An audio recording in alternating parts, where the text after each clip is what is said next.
Shout out Beware.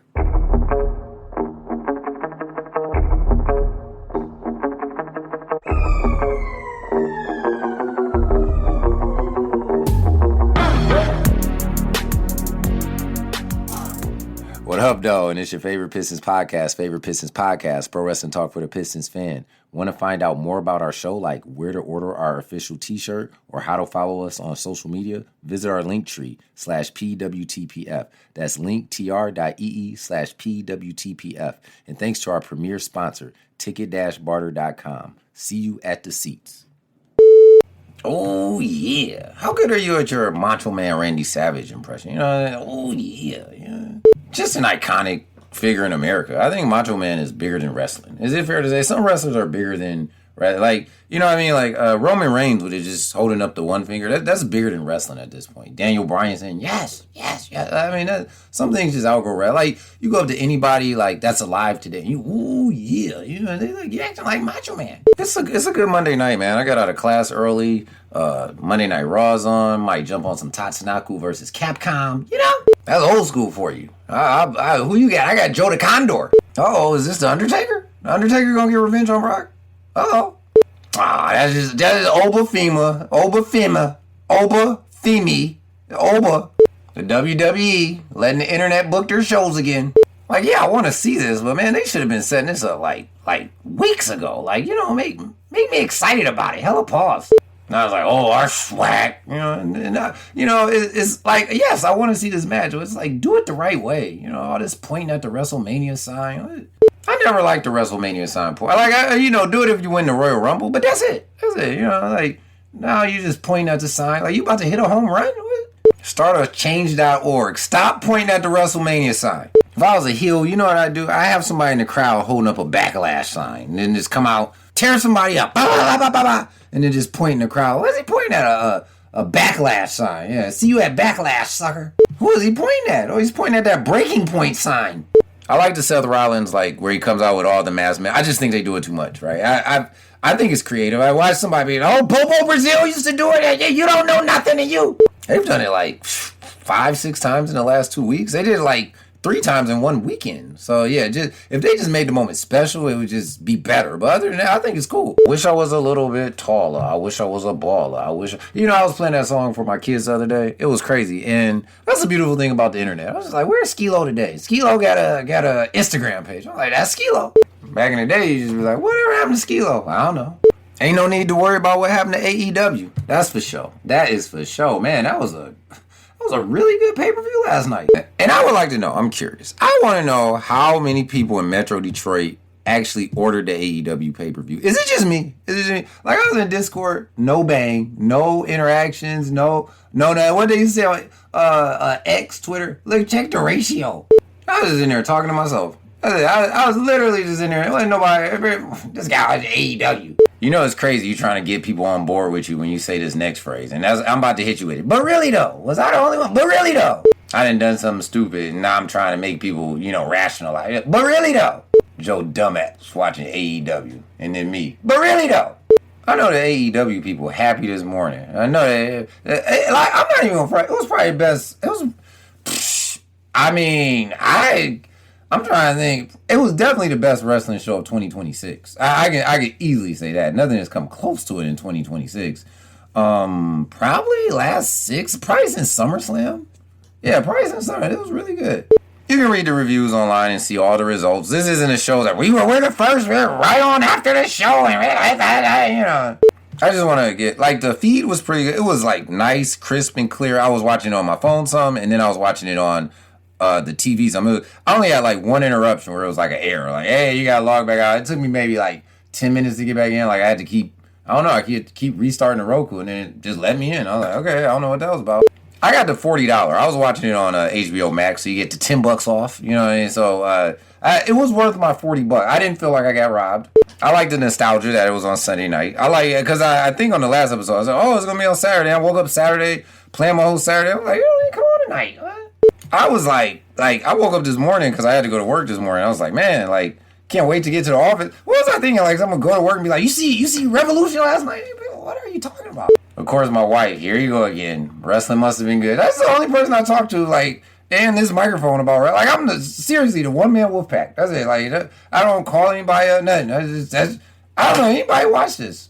Meeting my wife this morning. Then Marina Shafir lost and Ronda Rousey came out and she like, okay, all right.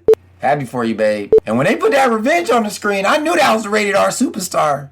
What? What kind of wrestling was this, babe? She was like, babe, Michael B. Jordan won an Oscar. And me, I go, that's the problem. The man be trying to counter-program Tony Khan all the time. That's the problem. I like the AEW fan base because they ain't hard to please. They just give us our near falls, give us our thigh slaps, give us our suicide dives, and everybody can cut out the lights. Everybody has Undertaker powers. Ronda Rousey has Undertaker powers.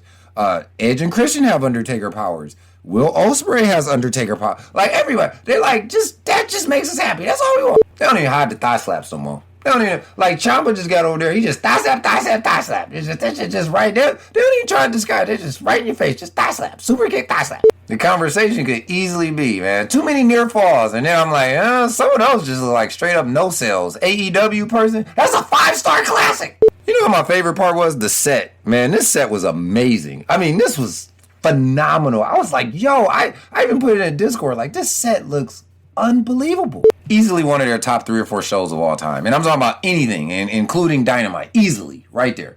I would say probably number 5. Because you got that. They were like the first ones to do like a COVID pay-per-view, right? The crowd was off the hook for that thing. So that one, the first Double or Nothing, the first Dynamite, the CM Punk show. I mean, this is like all right up there with all of that stuff. The Mimosa Bath match between Orange Cassidy and Chris Jericho. Hello, pause. I've got a ticket. Little bit of bubbly. Was the Inner Circle peak AEW? Ain't that crazy? Like, that's crazy to think Santana was in there. And ain't he like the TNA champ now? Then MJF broke away to build the Pinnacle. Remember that? I don't need your Inner Circle because I was building my own. I really didn't enjoy the main event. I don't like just gore on top of gore on top of gore. Like, it didn't even make sense. Like, they pulled out the syringe. I'm like, oh, like, dog, that's nasty. I don't need to be that entertained. Thank you, no thank you.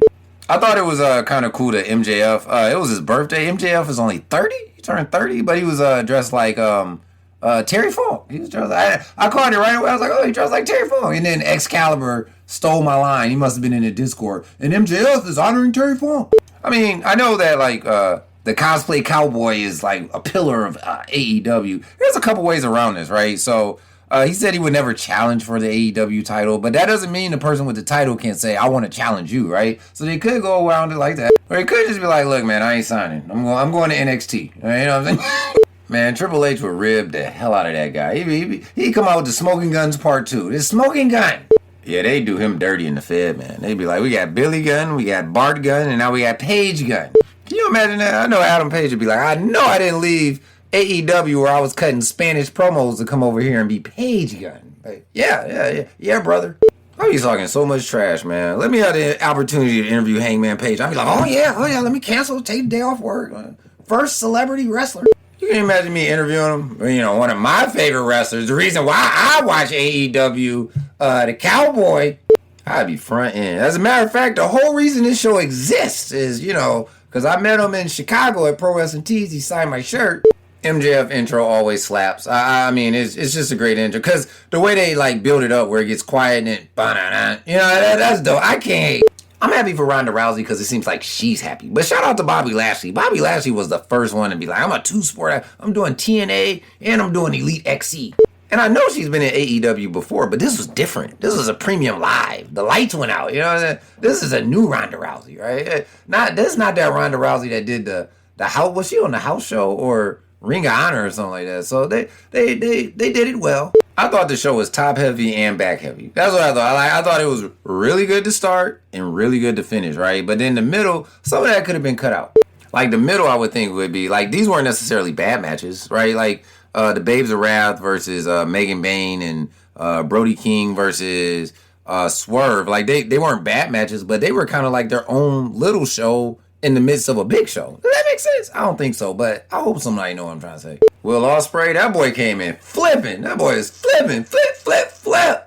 He bounced off the ropes and did a double kick. Kicked somebody in the head, a double kick. I'm like, wow. Then got up on the top rope and did the Lady Frost move. I was like, whoa. This is Brescian Miller of Passage Theater Company, and I've been listening to this podcast for 5 years, and I ain't watched wrestling since 1998.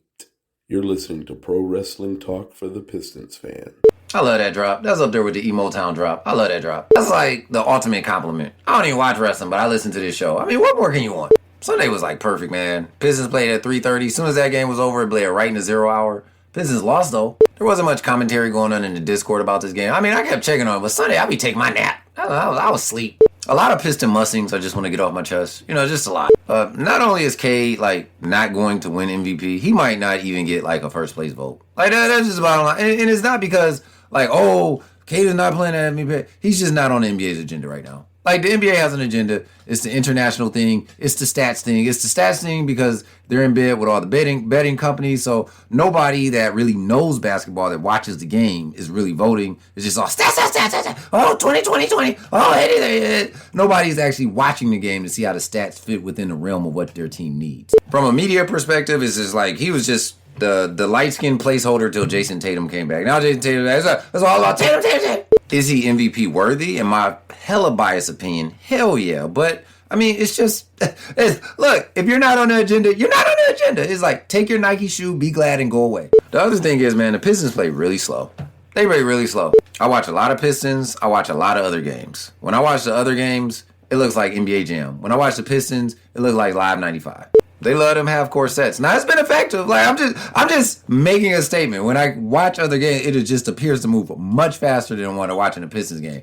I don't know how that's going to translate to the playoffs. I'm just making a statement. I watch one of the stats people get on. Now, no. They're shooting the ball within the shot clock 85%. You know what? Don't trigger them stats people. My goodness. You know how, like, you try to say AEW match wasn't good. Them stats people will attack you. Joker had 20. The plus or minus. Jalen Duren's QB rating. I'm like, you talking about QB rating in basketball?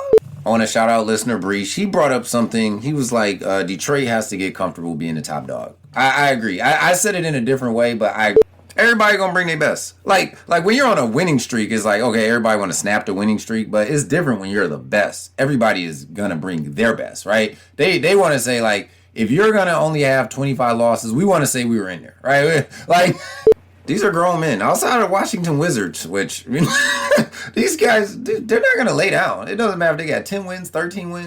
And then I wanted to add to that by saying the games are only going to get tougher. Right? Like, have you noticed how the Pistons have, like, way more losses the last 2-3 weeks than they did probably in all the month of February, January? I'm not saying all, but, like, in a small condensed period, more than they did in, like, January, February, because the teams get better. Anything you do over a course of time, you're going to get better, right? So, and Carlisle brought this point up like a few years ago. Well, we only won 15, 16 games or something like that. And Carlisle was coaching the Pacers, and he was like, it was much more difficult to beat the Pistons in like March, April than it was to beat them earlier in the season. He was like, because they got better. I don't think a lot of people digested that because they're like, but the Pistons lost. But he was saying, like, I really had to make a lot more adjustments. The team was just better than they were in December. I mean, Coach JB knows what he's doing, right?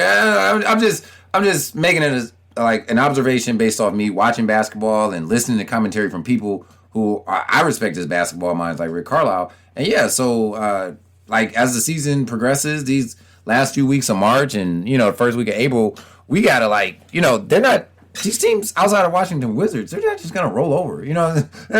Like, when we lost to the Nets a couple weeks back, completely embarrassing, but that was like their championship. They're going to be like, we beat the Pistons at home. Like, especially if we get the number one seed, that's something they can hang their hat on, like, to look forward to next season. Shout out to the NBA expansion. The more basketball, the better. All the losing we've done of late, we still ain't lost 20 games. I was like, man, we might be getting close to like 21, 20. No, we still 48-19 as of this recording. Detroit